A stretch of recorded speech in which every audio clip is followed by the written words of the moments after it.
আকাশে ভাসছে আস্ত গ্রাম, যে গ্রামে আছে গরু ছাগল, হাঁস মুরগি, কবুতর, ফলমূল, শাকসবজি ও নানা ধরনের ফুল। রাজধানীর মিরপুরের মণিপুর এলাকায় ৮ তলা ভবনের ছাদে গড়ে তোলা হয়েছে এমন আকাশে ভাসমান গ্রাম।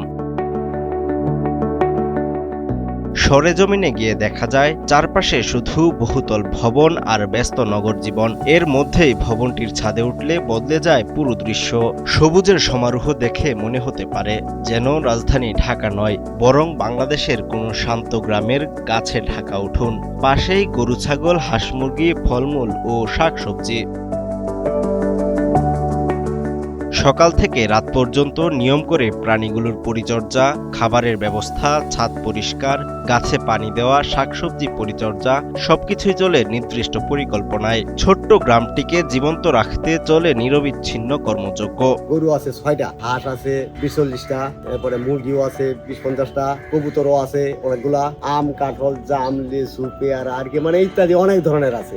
12 মাসি আম আছে, 12 মাসি জলপাই আছে, মুরগির ফার্ম, গরুর ফার্ম, হাঁস, মুরগি ওইগুলা ইত্যাদি আমি খাদ্য দিই। প্রথমে অবাক হলেও এখন এই ছাদ তাদের কাছে এক অন্যরকম ভালো লাগার জায়গা। অনেকের পরিবার নিয়ে দেখতে আসেন এই ব্যতিক্রমী উদ্যোগ। আমরা প্রতিবেশী হিসেবে আসলে ভালো লাগে। বিল্ডিং এ যারা থাকে সবাই কিন্তু বিকেলে ছাদে উঠে সবাই কিন্তু একটা ভালো পরিবেশ পায়। পাশাপাশি হচ্ছে যখন ফল টল আপনার সবগুলো ভরা থাকে তখন কিন্তু শাকিল ভাই সবাইকে নিয়ে খাওয়ায়। শহরের ভিতরে এরকম একটা ছোট্ট গ্রাম মনে হয় যে ছাদে উঠলে একটা গ্রামের মতো একটা পরিবেশ পাওয়া যায়। সবাইকে এখানে আসার জন্য সুযোগ করে দেয়, সবাই আসে। ফলের সিজন আসে যখন আম, কাঁঠাল, লিচু যাই থাকে, পেয়ারা সবাইকে নিয়েই আর কি সে খায়।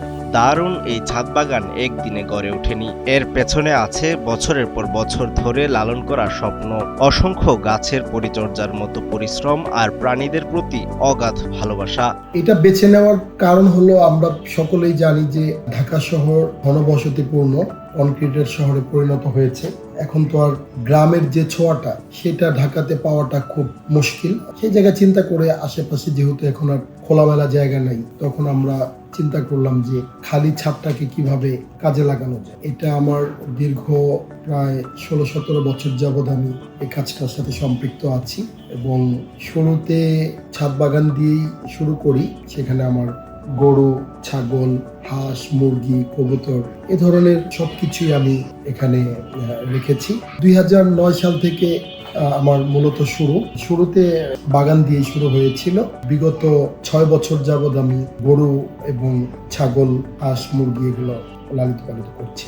ইট কংক্রিটের এই শহরে প্রতিদিনই কমছে সবুজের পরিধি। সেই শহরের বুকেই একজন মানুষ প্রমাণ করেছেন, ইচ্ছা আর যত্ন থাকলে একটি ছাদও হয়ে উঠতে পারে প্রকৃতির আশ্রয়। এই ছোট্ট গ্রাম যেন মনে করিয়ে দেয়, প্রকৃতিকে খুঁজতে সবসময় দূরে যেতে হয় না, কখনো কখনো প্রকৃতিকেই নিজের কাছে ফিরিয়ে আনা যায়।